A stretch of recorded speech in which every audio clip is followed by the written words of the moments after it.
Hi, I'm Christy with VANNtastic Finances, once again discussing velocity banking and how it can improve your financial life. So today we're going to be talking about where are you putting your money. We are taught growing up that everyone has a checking account and most people have a savings account.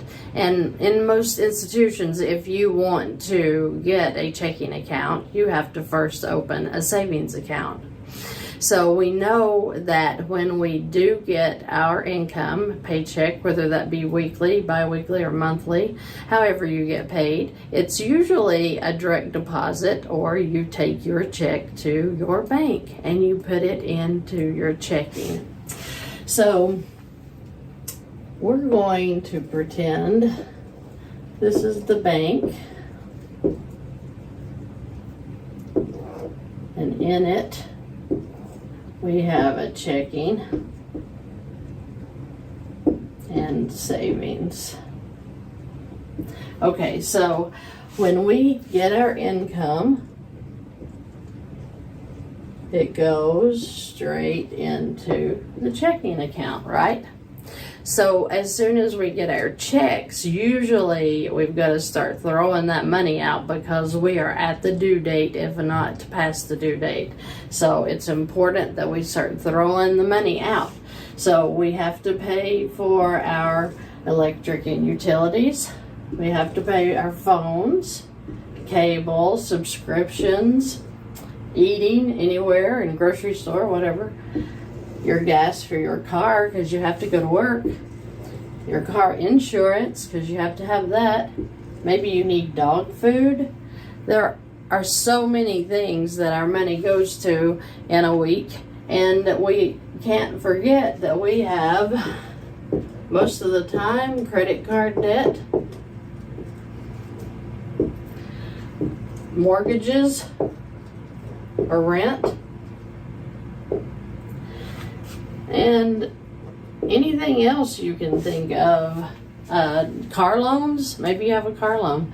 So all of the money is going out of the checking to all of these different places.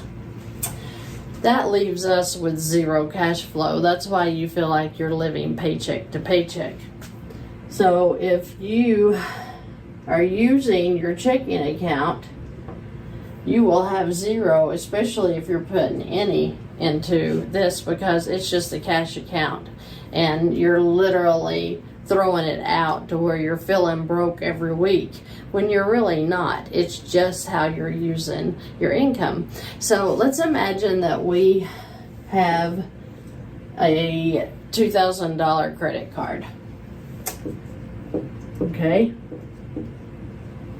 And this is a credit card. What if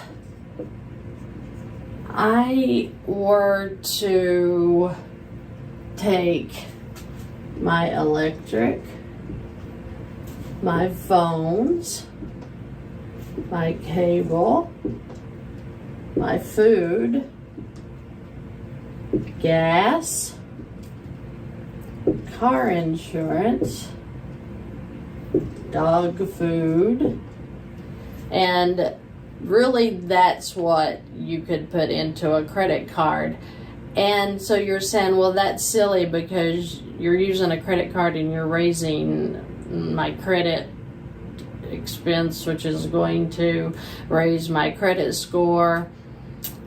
But what if you bypass the bank to your credit card? Even your income goes into this credit card. So if you have say your mortgage or rent is $500 a month, and then your credit card payment on this credit card, let's say it's $150 a month. So that's $650, right?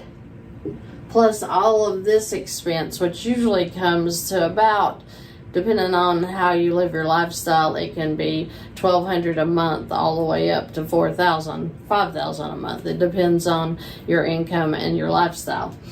But these right here, this has to stay out in cash, right? Because credit cards don't take credit cards to make payments. No.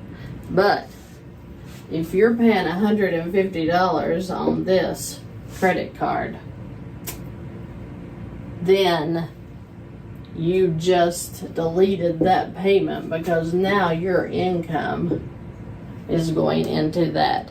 Yes, you would have to keep the $500 out. So let's say you made $2,000. If you made $2,000, this is $2,000 like every 2 weeks, okay? So we're making $4,000 a month. Let me clarify. So let's say bi-weekly. And then you would have to keep out your rent or your mortgage. We can learn later how you can use credit cards for that, but let's stick to the basics. So you could keep out your rent of $500, so that would be $1,500 left after the rent or mortgage. And then your credit cards, we knocked it out, remember? So that means that $1,500 of this income would go into the card. Well, if you put $1,500 in, say you've already got it, because you say, well, I'm to my limit. I've already got $2,000 in it. I don't have any available credit.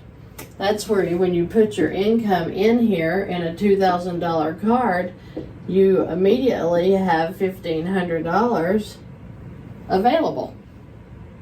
Right? So, and I know you're thinking, but the credit card payment, when you make the income deposit, it pays your payment. So you don't count this anymore. It's made. You've satisfied that month. So after you have your $1,500 now available because you put your income in there, then you're going to turn right around. Pay your electric and utilities, pay your phones, pay your food, pay your gas, get your dog food.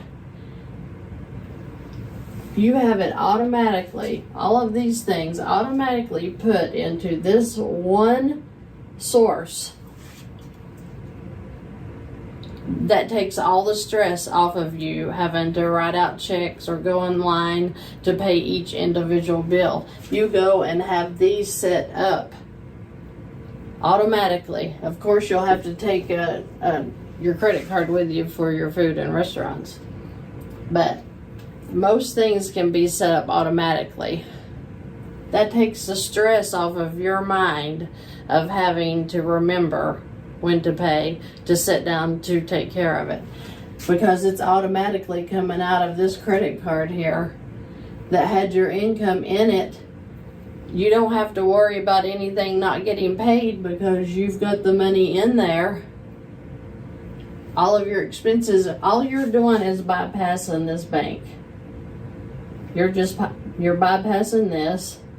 The only thing your income would hit this checking maybe and go straight to the credit card, because you can go online, you can make a payment immediately onto a credit card, which would immediately take it out and in. You want to make sure the income is going in, the expenses are coming out. It's called a revolving line of credit. That's what a credit card is. And it's not rocket science that once you keep putting the money and you keep this paid off and you're just paying your expenses out, then they're going to raise your credit limit. You're going to get more lines of credit where you can move forward into paying off your mortgage even very, very quickly. So it's so important that we change our mindset from what we were taught to this method, which really makes a difference in your financial stability, in your financial peace. That's what I'm here to teach. If you need one-on-one counseling, if you need to contact me, there are links below for that. Go to my website, check it out. There's a worksheet on there. If you want to fill it out, give me your numbers, and then we can talk about any goals that you may have, any strategies that you could use to get you financially free. Thank you for joining me.